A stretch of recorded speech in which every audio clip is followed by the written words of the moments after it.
যুক্তরাষ্ট্রের ফ্লোরিডার অরল্যান্ডো আন্তর্জাতিক বিমানবন্দরে উড্ডয়নের আগে একটি বিমানে আগুন ধরে যায়।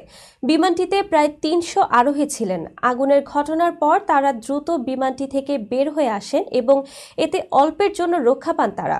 সোমবার এক প্রতিবেদনে এই তথ্য জানিয়েছে ব্রিটিশ সংবাদ মাধ্যম বিবিসি।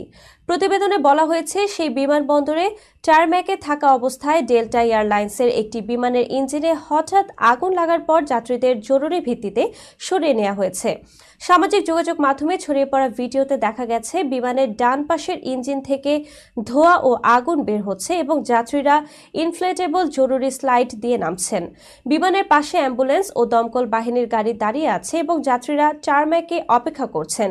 ডেল্টা এয়ারলাইন্সের ফ্লাইট 1213 অরল্যান্ডো থেকে আটলান্টার উদ্দেশ্যে যাত্রা করার কথা ছিল। বিমানে তখন প্রায় ৩০০ জন মানুষ ছিলেন, এর মধ্যে ২৮২ জন যাত্রী, ১০ জন কেবিন ক্রু এবং ২ জন পাইলট।